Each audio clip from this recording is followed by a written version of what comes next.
કેમ છો વિદ્યાર્થી મિત્રો? મજામાં? હું એમ જે સોલંકી, ધોરણ 11 વિષય વાણિજ્ય વ્યવસ્થા અને સંચાલન, જેમાં આપણે 7મું પ્રકરણ આપણે શરૂઆત કરવાની છે. જાહેર ક્ષેત્ર, ખાનગી ક્ષેત્ર અને વૈશ્વિક સાહસ. તો આપણે પ્રકરણની શરૂઆત આપણે પ્રસ્તાવનાથી કરી. તો એ આઝાદી પછી આપણા દેશે વિસ્તૃત અર્થતંત્રનો સ્વીકાર કર્યો, જેના કારણે આપણા અર્થતંત્રમાં જાહેર ક્ષેત્ર અને ખાનગી ક્ષેત્રનો સમન્વય જોવા મળતો હોય છે. ખાનગી ક્ષેત્રમાં ધંધાની માલિકી વ્યક્તિની અથવા એક કરતાં વધુ વ્યક્તિઓની હોય છે.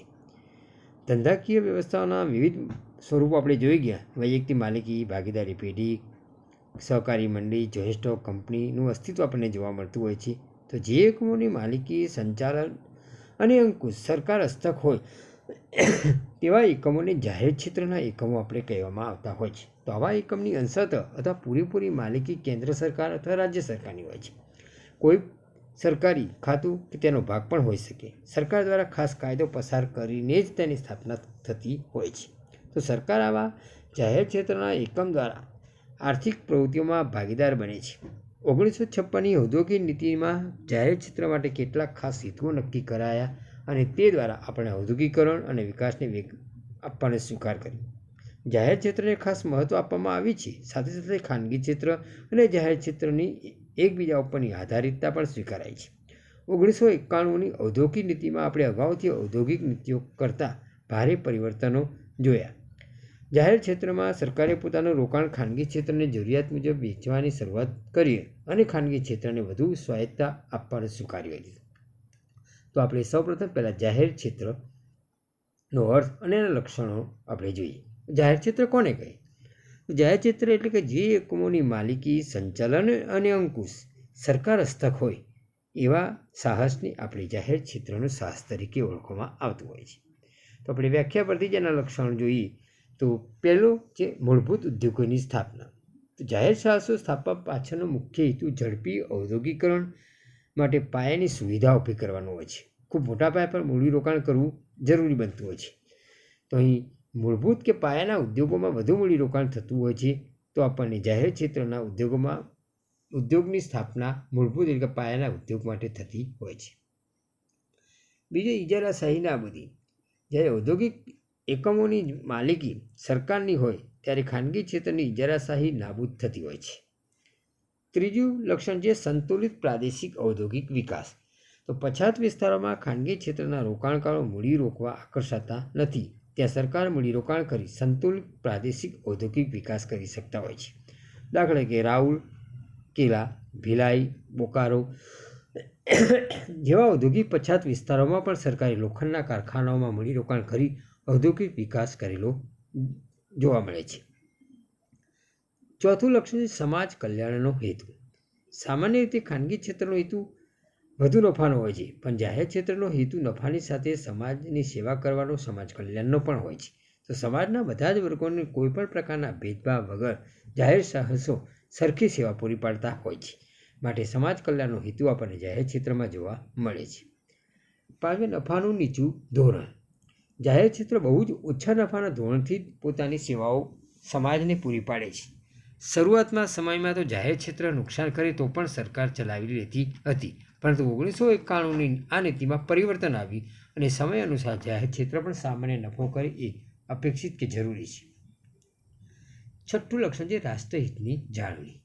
જાહેર ક્ષેત્ર રાષ્ટ્રીય હિત માટે વધુ યોગ્ય સાબિત થયા છે, કારણ કે સંરક્ષણ ક્ષેત્રના સાધનોનું ઉત્પાદન સરકાર દ્વારા જ થતું હોય છે. સાતમું લક્ષણ છે રોજગારી તકોનું સર્જન. ભારત જેવા વિકસતા અને વધુ વસ્તી ધરાવતા દેશમાં રોજગારીની તકોનું સર્જન એ અતિ મહત્વનું છે. જે જાહેર ક્ષેત્ર મોટા પાયા પર રોકાણ કરી આવી આનુષંગિક સેવાઓ અને એકમોનો વિકાસ કરે છે અને રોજગારીની તકો ઊભી કરે છે.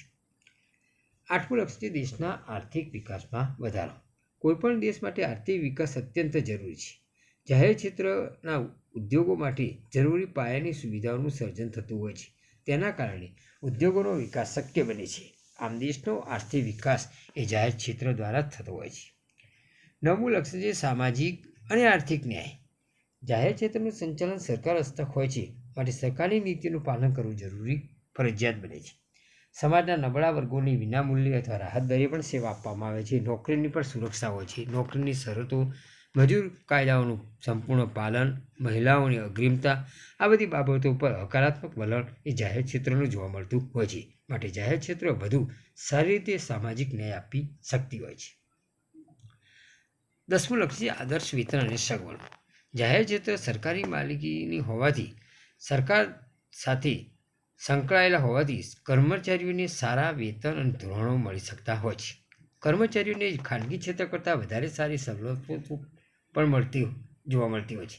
તો આમ સરકાર આદર્શ માલિક બનવા માટે સતત પ્રયત્નશીલ રહેતી હોય છે. હવે આપણે જાહેર ક્ષેત્રનો અર્થ અને લક્ષણોનો અભ્યાસ કર્યા બાદ જાહેર ક્ષેત્રનો આપણે સ્વરૂપો જોઈએ. એટલે કે સરકાર જાહેર ક્ષેત્ર જુદા જુદા સ્વરૂપે સ્થાપે છે. તો પહેલું છે ખાતાકીય સંચાલન, જેને સરકારી ખાતું કહેવામાં આવે છે. બીજું છે જાહેર નિગમ, જે બોર્ડ નક્કી કરતી હોય છે, અને તે સરકારી કંપની.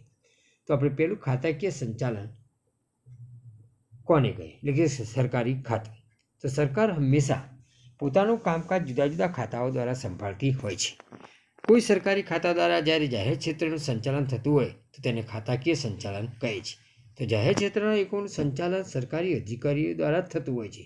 બધા કર્મચારીઓ સરકારી કર્મચારી જ હોતા હોય છે. સરકારી ખાતા દ્વારા કેન્દ્ર અથવા રાજ્ય સરકાર દ્વારા સંચાલિત હોય છે.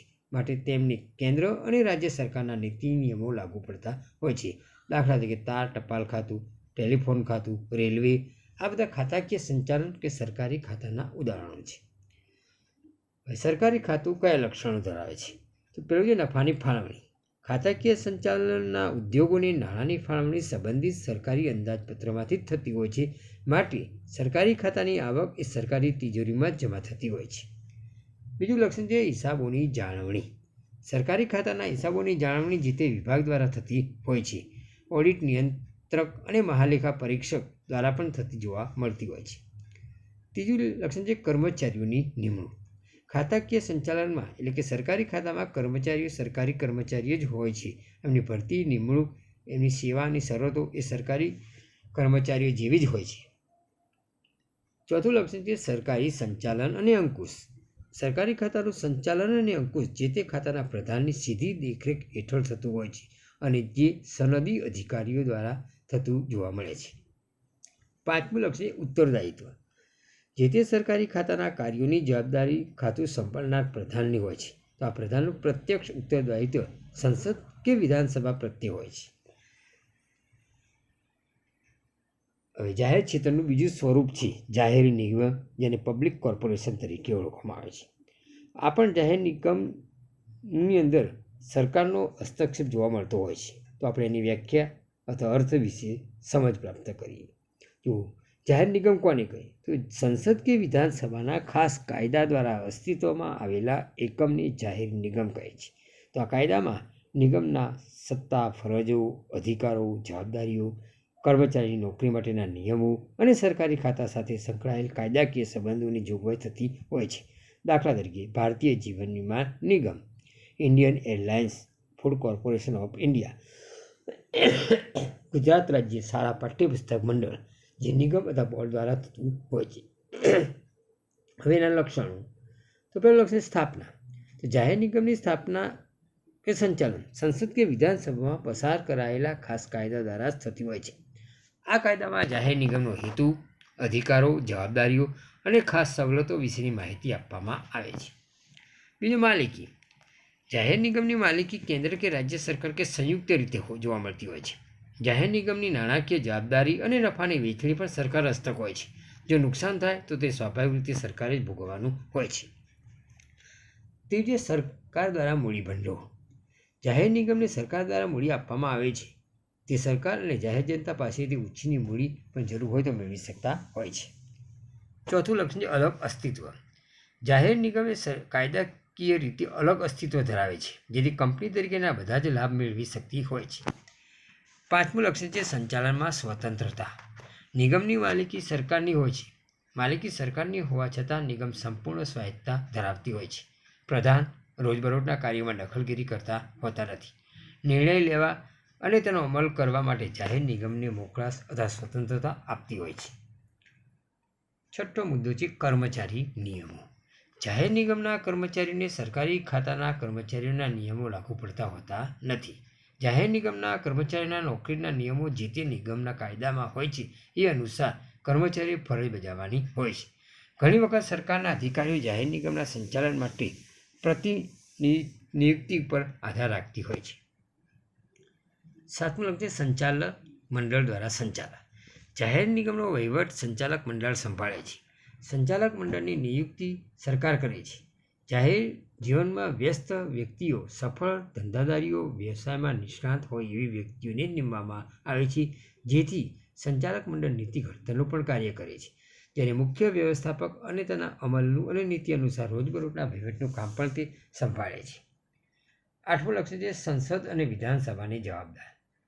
નિગમની કાર્યવાહીનો અહેવાલ સંસદ કે વિધાનસભા સમક્ષ મૂકવામાં આવે છે.